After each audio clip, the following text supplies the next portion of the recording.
नमस्कार दोस्तों। बांग्लादेश पर, जी हाँ, जो हमारा पड़ोसी देश है जिसके साथ में हम लोग सबसे लंबी सीमा साझा करते हैं 4096 किलोमीटर की, उस पर की नज़र जा टिकी है क्योंकि कल बांग्लादेश के अंदर कुछ ऐसा हुआ जो नहीं होना चाहिए था। दोस्तों, बीते दिनों से वहाँ पर जो आंदोलन चल रहा है उसमें काफ़ी सारे सामाजिक और आर्थिक मसले शामिल हैं और जितने भी आंदोलनकारी इस समय बांग्लादेश के अंदर आंदोलन कर रहे हैं, ठीक है, पब्लिक प्रॉपर्टी को जो नुकसान पहुंचा रहे हैं उसमें मैक्सिमम दोस्तों विश्वविद्यालयों के छात्र हैं। आखिरकार छात्रों की क्या डिमांड थी? जी हाँ, जिस डिमांड को पीएम शेख हसीना पूरी नहीं कर पाई और उसके बाद छात्रों ने इस तरह का अपना एक रौद्र रूप धारण कर लिया कि उनको अपना देश छोड़ना पड़ गया कल। दोस्तों, शुरुआत करते हैं, थोड़ा सा समझते हैं इस बात को कि आखिरकार इनकी मांग थी क्या। छात्रों की सिंपल सी मांग ये थी कि जो मुक्ति योद्धा हैं, मुक्ति योद्धा कौन? आपको पता होगा कि बांग्लादेश को पहले हम लोग पूर्वी पाकिस्तान कहते थे क्योंकि बांग्लादेश में, ठीक है, पाकिस्तान का कब्जा था और हमारा प्रत्यक्ष रूप से बांग्लादेश में हमने एक बहुत बड़ा सहयोग दिया जिसकी वजह से बांग्लादेश आज़ाद हुआ। तो उस समय बांग्लादेश को आज़ादी दिलवाने के लिए जिन योद्धाओं ने उस युद्ध में, ठीक है, पार्टिसिपेट किया था, उनको एक बहुत बड़ा आरक्षण दिया गया 1972 में और उसके बाद से उनको नाम दिया गया मुक्ति योद्धा, मतलब कि वो योद्धा जिन्होंने बांग्लादेश को मुक्ति दिलवाई है। और ये आरक्षण उनके बच्चों को दिया गया, उसके बाद उनके बच्चों को दिया गया, बच्चों के बच्चों को दिया गया। तो इस तरह से दोस्तों ये व्यवस्था जो थी वो पूरी तरह से परमानेंट बन चुकी थी, मतलब कि मुक्ति योद्धाओं के पोते पोतियों को भी आरक्षण दिया जाएगा, ऐसा बोला गया उस समय की सरकार ने। और इसका दोस्तों खूब विरोध हो रहा है वर्तमान समय में और युवा सड़कों पर उतर आए हैं और वैसे इस विरोध के भड़कने की एक वजह दोस्तों सियासी भी है। दोस्तों, ध्यान रखिएगा कि मुक्ति योद्धा मैक्सिमम अवामी लीग के समर्थक हैं और ये संख्या कोई छोटी मोटी नहीं है और शेख हसीना की जो राजनीतिक पार्टी है उसका नाम अवामी लीग ही है। तो आखिरकार जो हमारे समर्थक होते हैं हम उनको नाराज़ कैसे कर सकते हैं?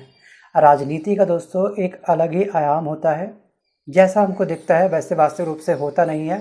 जो वादे सबके लिए किए जाते हैं उसके फ़ायदे सबको बहुत ही कम मिल पाते हैं। कहते हैं ना कि जैसे कि राजनीति में लेयर पर लेयर चढ़ी होती है, जैसे आपने देखा होगा प्याज, ओनियन, तो वैसे ही यहाँ पर भी काफ़ी सारी लेयर होती हैं। तो यहाँ पे भी सेम ऐसा ही हुआ क्योंकि ये जो अवामी लीग है, ठीक है, इसके मैक्सिमम समर्थक थे आपके मुक्ति योद्धा, तो यानी कि ये इनका एक बहुत बड़ा वोट बैंक रह चुके हैं। तो इसलिए अवामी लीग ने उनको 1972 से लेकर के अब तक 30% का आरक्षण दे रखा था हर जगह। तो साल 2018 में जब ये बहुत बड़ा विरोध बन गया तो कुछ समय के लिए इसको ख़त्म कर दिया गया, इस आरक्षण को ख़त्म कर दिया गया। बट अभी लास्ट टू लास्ट मंथ जून 2024 में अदालत से एक फ़ैसला आया या फिर अदालत ने एक याचिका पर एक फ़ैसला सुनाया और आरक्षण को फिर से लागू कर दिया और ऐसे में जो वहाँ के स्टूडेंट हैं वो दोबारा से भड़क गए। अब यहाँ पे इस तरह के हालात बन चुके थे कि कल आपने देखा एक वीडियो कि किस तरह से छात्र पीएम आवास पर घुस गए और तोड़ फोड़ स्टार्ट कर दी, पब्लिक प्रॉपर्टी को पूरी तरह से नष्ट कर दिया। जो श्रीलंका के हालात हो रहे थे, आपको याद होगा, पाकिस्तान के जो हालात हुए, वही सेम हालात बांग्लादेश के अंदर भी वर्तमान समय के अंदर बने हुए हैं। दोस्तों, अवामी लीग की सरकार ने ये कहा था कि हम अदालत में जाएंगे, आप टेंशन मत लीजिएगा, युवाओं को बोला था और इस फैसले के खिलाफ अपील भी करेंगे और इसे ख़त्म करने की कोशिश भी करेंगे, ऐसा आश्वासन दिया था शेख हसीना ने सभी छात्रों को। ये बात दोस्तों कहनी ही चाहिए कि सरकार ने इस पर पूरी तरीके से, ठीक है, मन से काम नहीं करा या फिर इस सिनारियो को, इस कंडीशंस को उन्होंने गलत ढंग से क्या करा, संभालने का ट्राई करा। एक एग्जांपल देना चाहता हूँ कि पुलिस ने सबसे पहले हिंसा के माध्यम से आंदोलन को दबाने की कोशिश की। अगर छात्र आंदोलन कर रहे थे तो पुलिस को लाठीचार्ज वगैरह, फायरिंग वगैरह नहीं करनी चाहिए थी, बस पुलिस स्टार्ट हो गई। और दूसरी सबसे बड़ी गलती दोस्तों यहाँ पर शेख हसीना की ये थी कि इन्होंने एक गैर जिम्मेदाराना एक स्पीच दिया था, एक बयान दिया था, इन छात्रों को बोला था रजाकार। अब रजाकार वे लोग होते हैं जो बांग्लादेश के मुक्ति संग्राम के समय पाकिस्तानी सेना के साथ थे, उन्हें बोलते हैं रजाकार।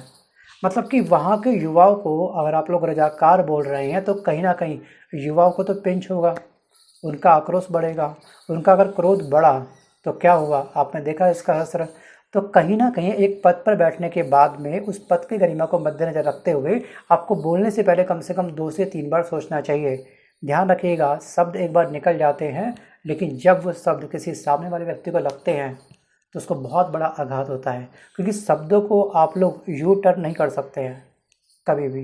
तो इसलिए कहते हैं कि बोलने से पहले 10 से या फिर 1-2 बार तो कम से कम सोच ही लो। अब इसके बाद क्या हो गया, जब उनको रजाकार बोला गया तो बस हंगामा स्टार्ट हो गया, छात्र भड़क गए और छात्रों को ये लगा कि हम शांति की बात करते हैं और ये हमको अपराधी बोल रहे हैं। इसके बाद ढाका में छात्रों के द्वारा जो हिंसा थी वो इतनी बढ़ती गई कि 200 से ज़्यादा छात्र मारे गए और सरकार ने इसके बाद आरक्षण को घटा करके 5% कर दिया। लेकिन इसके बावजूद जो प्रदर्शनकारी हैं या फिर कह सकते हैं जो छात्र हैं वहाँ के, वो संतुष्ट नहीं थे। छात्रों ने शेख हसीना से कुछ मांग कर दी और वो मांग सिंपल ये थी कि जो जिन छात्रों की हत्या हुई है या फिर जो छात्र मारे गए हैं इन दंगों में या फिर हम कह सकते हैं इस प्रदर्शन के दौरान, उनसे शेख हसीना माफ़ी मांगे। लेकिन शेख हसीना अपनी बातों पे काफ़ी अडिग थी। उन्होंने मीडिया के सामने आकर के माफ़ीनामा छात्रों को या फिर अपने देश के युवाओं को नहीं दिया और बस उसके बाद कहानी पलट गई और ज़्यादा। दोस्तों, बांग्लादेश की सरकार ने इस दिशा में कोई खास कदम भी नहीं उठाया कि आरक्षण पूरी तरह से समाप्त करा जाए, ना ही कोई ऐसा कदम उठाया कि युवाओं को शांत करा जा सके। और वहाँ पर उसके बाद जितने भी छात्र हैं उनका आक्रोश और अधिक बढ़ गया। बस युवाओं का आक्रोश, उसे ध्यान रखिएगा, चंद सेकंडों में किसी का भी तख्ता पलट कर सकता है। तो इसलिए हमेशा जिस देश के जितने भी युवा हैं, ठीक है, उनको नाराज करना कहीं ना कहीं किसी देश की सत्ता के लिए काफ़ी हानिकारक हो सकता है। यहाँ पर हमको भी सीखने की आवश्यकता है। जैसे आपने देखा कि भारत देश के अंदर किस तरह से पेपर लीक हो रहे हैं। अब कोई ऐसा पेपर नहीं बचा जो लीक ना होता हो, चाहे वो यूपीपीएससी हो, आरओ एआरओ हो, बीपीएससी हो, एसएससी तो खैर काफ़ी लंबे समय से लीक ही हो रहा है। रेलवे ग्रुप डी का एग्ज़ाम क्यों ना हो। ख़ास तौर पर दोस्तों ये चिंगारी अब नीट एग्ज़ाम तक पहुँच चुकी है, लेकिन कोई ठोस कदम नहीं उठाए गए। ये चिंगारी का जो आकार है ना, जो इसका वॉल्यूम है वो और अधिक बढ़ रहा है, लेकिन फिर भी हमारी सरकार कुछ खास कदम नहीं उठा पा रही है। चलिए वापस आते हैं हम लोग अपने टॉपिक की तरफ। अब इसके बाद सोमवार को जो प्रधानमंत्री वहाँ की शेख हसीना है, उन्होंने अपना इस्तीफ़ा दिया और हिंसक माहौल के बीच में सोचिए, जिस पीएम को वहाँ के युवा ढूंढ रहे हैं, आवास में घुस रहे हैं, पीएम आवास में, और इस इतने बड़े रिस्क में उन्होंने अपना देश छोड़ा है और इस माहौल के बीच में देश छोड़ करके वो दिल्ली आ गई। इवनिंग में, मतलब कि कल शाम को, उनका सैन्य विमान दिल्ली के पास हिंडन हवाई अड्डे पर उतरा और सूत्रों के मुताबिक दोस्तों ध्यान रखिएगा कि अजित डोभाल ने उनसे मुलाकात की। और यहाँ पे ये पहली बार नहीं हुआ कि हमारे भारत ने पड़ोसी देश बांग्लादेश का सहयोग किया हो।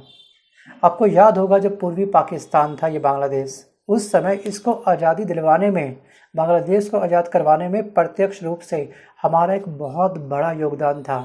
वरना जो आप आज बांग्लादेश देख रहे हैं, इसका नाम हमेशा 2024 तक भी आप पाते कि ये पूर्वी पाकिस्तान है।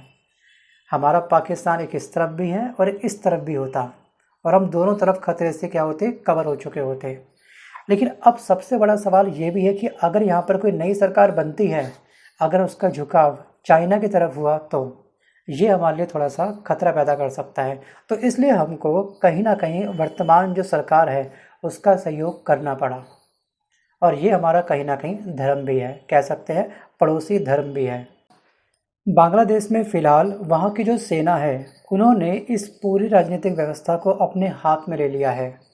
और जिस देश की सेना राजनीतिक व्यवस्था को अपने हाथ में ले लेती है तो आक्रोश वहाँ पर और अधिक बढ़ता हुआ देखने को मिलता है। जैसे एग्जाम्पल के तौर पे आपने देखा होगा पाकिस्तान का हाल क्या हुआ, श्रीलंका का हाल क्या हुआ। जब वहाँ की सेना ने, ठीक है, व्यवस्था को अपने हाथ में लिया तो वो ज़्यादा सफल नहीं हो पाई। मैं बस केवल यही कहना चाहता हूँ कि युद्ध या फिर जो आक्रोश है, ये गुस्सा है, किसी भी समस्या का हल नहीं होता है। अगर कोई व्यवस्था कायम करनी है देश के अंदर या फिर अपने एक छोटे से घर के अंदर, अगर हमको शांति स्थापित करनी है तो हमको शांति की मेज पर बैठना होगा, शांति की मेज मतलब वार्तालाप की मेज पर बैठना होगा। अगर हमने ठान ली कि नहीं, उससे बात नहीं करनी, ठीक है, उसका हम ये कर देंगे वो कर देंगे, मन में उसको आप लोग कोस रहे हो, तो समाधान नहीं मिलने वाला। आप खुद भी परेशान होंगे और सामने वाला तो परेशान होगा ही होगा। अगर आपकी मंशा ये है कि उसको परेशान करना है, भले ही खुद को परेशानी झेलनी पड़े, तो फिर वो अलग बात है, फिर वो आपकी हट है। तो सो सास बहू साजिश वगैरह ये सब चीज़ें चलती रहती हैं घर के अंदर, लेकिन समाधान निकालने को चाहोगे तो निकल सकता है। वापस आता हूँ टॉपिक की ओर। वैसे इसका एग्जाम्पल मैं अटैच करना चाहता हूँ हिरोशिमा वाला। आपको याद होगा ना, आपको ये घटना याद होगी, आज भी वो घटना हमको याद है। 6 अगस्त 1945 को थी ये घटना, जब अमेरिकी वायुसेना ने लिटिल बॉय हिरोशिमा पर बम गिराया था। ये दिन हम में से कोई नहीं भूल सकता, क्योंकि उस परमाणु हमले से हिरोशिमा शहर पूरी तरह से बर्बाद हो चुका था। अगर उसी समय दोनों देशों ने आपस में बैठ करके शांति वार्तालाप कर ली होती, तो शायद जिसके परमाणु बम के जिसका असर हमको आज 2024 तक देखने को मिल रहा है, वो शायद ना मिल रहा होता। बस थोड़ी सी बात कर ली होती, बस किसी एक ने शुरुआत कर ली होती शांति की, तो शायद ये चीज़ नहीं होती। और आज यही हाल बांग्लादेश का भी हो चुका है। देर रात को दोस्तों बांग्लादेश के राष्ट्रपति मोहम्मद शहाबुद्दीन ने जेल में बंद पूर्व प्रधानमंत्री खालिदा जिया को रिहा करने का आदेश दिया, क्योंकि ये उनकी बहन है शेख हसीना की एक्चुअली, ठीक है। अब दोनों के दोनों लंदन रवाना हो जाएंगे। और हसीना के इस्तीफ़ा देने के बाद सड़कों पर हजारों प्रदर्शनकारी और अधिक मात्रा में उतर आए हैं। भीड़ जो हो चुकी है बेकाबू हो चुकी है, उत्पात जो है वो बहुत ही चरम सीमा पर पहुंच चुका है, लूटपाट स्टार्ट हो चुकी है। काफ़ी सारे वीडियो में पीएम शेख हसीना का जो आवास है, उनके आवास में घुस के लोग उनके सामान को चोरी कर रहे हैं, ठीक है, घर को तोड़ रहे हैं। ये हालात हो चुके हैं वहाँ के इस समय। लेकिन इस समय जो हमने शरण दी है शेख हसीना को अपने देश के अंदर, तो यहाँ पे हमारी जो सीमा लगी हुई है, वो उपद्रवी या फिर कह सकते हैं वो जो छात्र है वो इंडिया में भी एंटर कर सकते हैं। बट ऐसा हो पाना संभव बिल्कुल भी नहीं है, क्योंकि हमारी सेना, ठीक है, कोई कंचे खेल करके ट्रेनिंग ले करके वहाँ नहीं बैठी हुई है। हम पूरे सशक्त हैं, मजबूत हैं, ठीक है। हमारे पास हर चीज़ का समाधान इस समय है, ख़ास तौर पे अपनी सिक्योरिटी का तो कम से कम समाधान है हमारे पास अब। इस घटना के बाद, जी हाँ, बांग्लादेश के घटनाक्रम के मद्देनज़र बीएसएफ ने भारत बांग्लादेश सीमा के 4096 किलोमीटर क्षेत्र में सभी यूनिट को हाई अलर्ट जारी कर दिया। कल ही जैसे इस्तीफा दिया वैसे ही, और सीमा से सटे 200 मीटर के इलाके में भारत ने पूरी तरह से कर्फ्यू लगा दिया है। और चाणक्यपुरी स्थित बांग्लादेश उच्चायोग की सुरक्षा भी वहां पर अब बढ़ा दी गई है, और हसीना को भारत की 3 एजेंसियों ने सुरक्षा दी है। जी हाँ, 3 एजेंसी हमारी भारत की है जो पूरी तरह से सिक्योर कर रही हैं इस समय शेख हसीना को। सो गाइस, आपको क्या लगता है कि अगर आप बांग्लादेश के पीएम होते तो इस व्यवस्था को आप किस तरह से सुधार करते, जिससे कि युवाओं को भी हानि ना हो, मतलब कि उनका भी मन ना दुखे, और यहाँ पर जो आरक्षण है वो सुविधा भी बन सके। अपना मंथन करके, ठीक है, विचारों को अच्छे से मत करके अपना फाइनल आंसर आप मुझे कमेंट जरूर करिएगा, ठीक है। लेता हूँ आपसे अलविदा, मिलता हूँ जल्द एक नए वीडियो के साथ, तब तक के लिए धन्यवाद।